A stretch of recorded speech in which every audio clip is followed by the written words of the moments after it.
Fala pessoal, tô aqui com um campeão, pentacampeão mundial, um cara sensacional que está aqui prestigiando a gente em Campo Grande e veio aqui compartilhar um pouco da história dele e dos projetos. Edmilson, muito bem-vindo, meu irmão. Obrigado, parabéns aí pela palestra. Obrigado. Sensacional, tenho certeza que impactou muita gente que está assistindo e com certeza esse legado que você está fazendo para o esporte brasileiro e também para as crianças. Eu achei sensacional o projeto. Queria fazer algumas perguntas para você.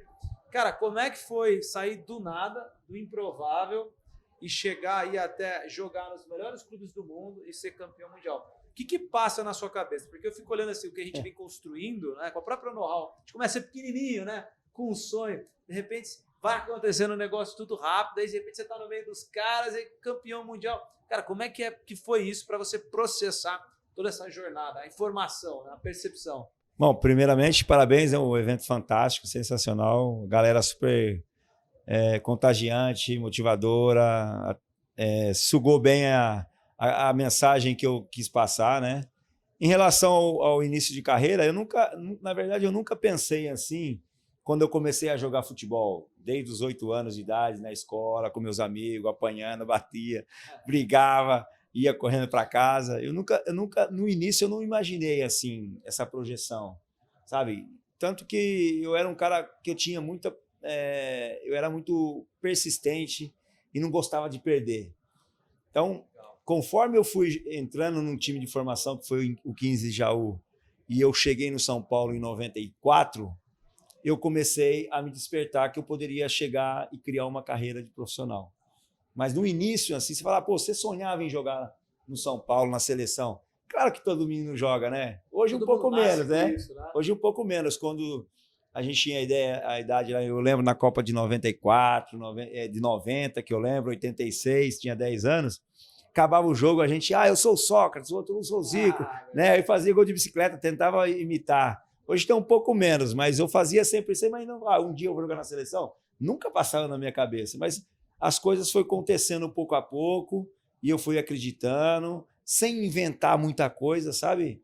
Eu acho que é uma das coisas que a gente sempre prega, não fica inventando muita coisa. Tem coisa que é simples, a gente quer inventar. Então foi mais ou menos assim esse início. Cara, e deixa eu te fazer uma pergunta.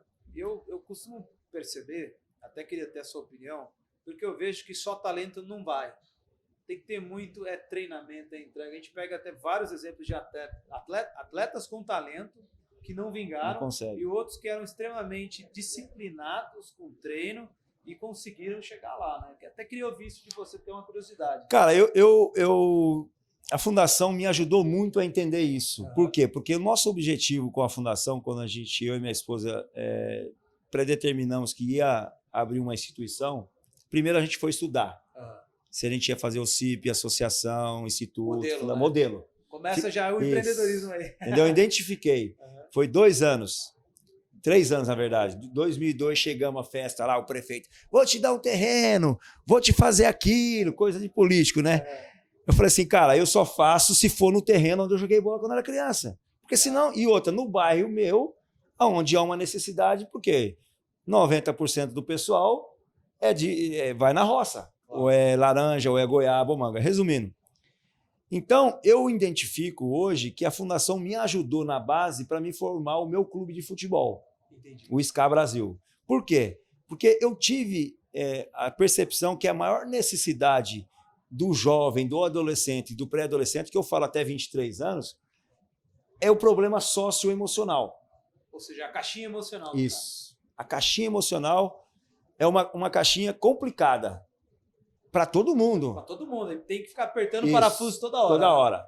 Porque é o seguinte, cara, eu até falei na palestra, se um jovem ficar saindo na balada, eu falo pro meu sobrinho às vezes ele fala assim, tio, quando eu bebo sexta, sábado e domingo até o meio-dia, eu demoro 2 dias para raciocinar. Eu falei, claro, tio.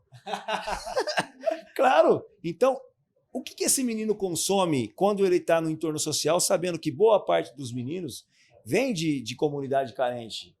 Os craques, os grandes craques, mesmo são exceções, mas os grandes craques saem de comunidade carente, de pai que trabalhou na roça, ou pedreiro, alguma coisa. Quando ele volta hoje, na atualidade, para o entorno social dele, o consumo social dele é ruim. E quando ele volta para a universidade, ou ele volta para o emprego, ou ele volta para a formação de alto rendimento, ele não consegue jogar o talento e a parte física dele, que é o bom.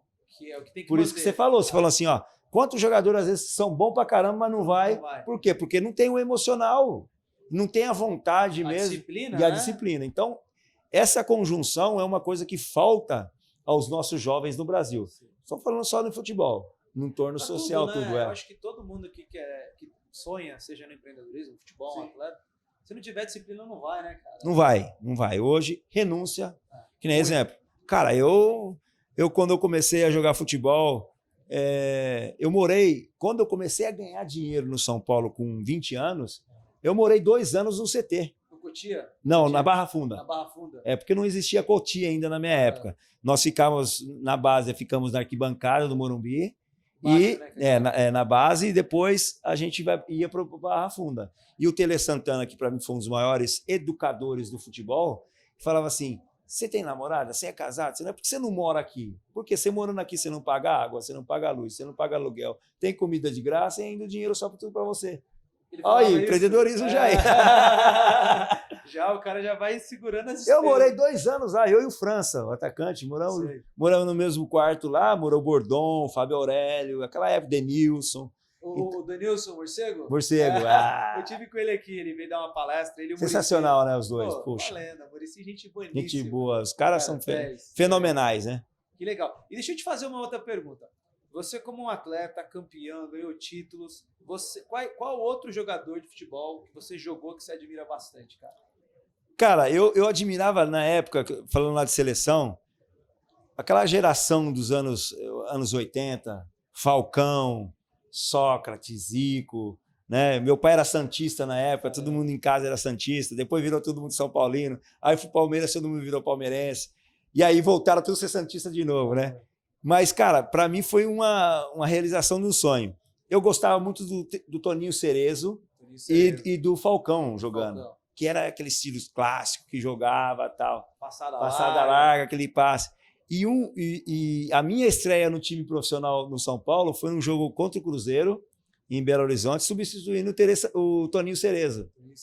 Foi em 95, foi o último ano dele no São Paulo. Eu lembro, eu era moleque ainda, eu lembro. Então cara, era um cara, Zico, Sócrates, esses caras aqui, que eu gostava de jogar no meio de campo. Depois comecei na zaga, mas eram referências para mim assim na época. Legal. E outra pergunta, cara. Copa do Mundo. Como é, tipo, eu fico imaginando como é a sensação de você chegar e representar o seu país. O que vem na cabeça do cara? O cara tá ali cantando o hino do Brasil, vai jogar a Copa do Mundo. Não tem explicação. Eu não consigo. Eu arrepio até hoje. Então, exemplo. Algo assim, tipo, único, né, cara? É único, cara. Teve em 2006, eu fui convocado para a Copa da Alemanha, mas fui cortado, né? Uma semana antes machucou o joelho e fui cortado. E aí, no jogo que a gente perde para a França, o Juninho Pernambucano chora na hora do hino. Mas não chora por causa que... Aí até uns comentaristas esportivos falou que ele estava pipocando, que não marcou o Zidane. Resumindo, falaram besteira. Só que, cara, só quem tá lá... Toda a renúncia, tudo que passou na vida do cara. Tudo. Irmão, não tem palavras. Quando eu cheguei, ganhamos da Turquia, semifinal. Eu fui pro vestiário, passou minha vida inteira. Eu chorava igual criança. Falou, vou jogar uma final de Copa do Mundo. Uma final onde foi mais vista. Por quê? Porque a China participou. Verdade. Até hoje não foi batido o maior recorde de pessoas de audiência. Foram 3 bilhões de pessoas assistindo, porque era na Ásia em 2002. Foi sensacional. Então, cara, eu não consigo te explicar. Toda vez que eu vejo o vídeo há 20 anos, esse dia passou a reprise no meio da pandemia. Eu vi. Todo mundo sentou lá em casa, minhas filhas não tinham nascido, eu suava igual criança. E aí eu vejo o jogo e falo, será que eu fiz tudo isso mesmo? É foda, né? É foda. Cara, e aí, quando campeão, Brasil campeão, e aí, cara, depois daquilo ali? Cara, depois daquele lá... Você tava ali na turma, Ronaldo, você é uma geração... Cara, que geração que foi essa? Foi sensacional. Eu não contei nem na minha palestra, eu vou dar esse depoimento. Quando eu comecei no 15 de Jaú, vinham uns japoneses fazer intercâmbio. E eu lembro, do 92, 93, o 15 de Jaú não tava, desceu da primeira divisão, foi para a terceira. E a gente, final de semana, a entre safra lá de laranja, Itaquaritinga, estava ruim. Eu não voltava para casa porque eu não tinha dinheiro, 1h30 de ônibus. Caralho. E não tinha dinheiro nem para voltar e nem para comprar um hambúrguer, uma paçoquinha no final de semana. E no final de semana nós comíamos, jantávamos 5h30 da tarde e depois a gente ia comer só no outro dia. Caramba. E eu ficava dando treino para um amigo meu, o japonês. Para quê? Acabava o japonês fazia fundamento à noite, aí o Hayashi fala assim, pá, vamos comer ali uma paçoquinha, uma tubaína. Eu falei, bora.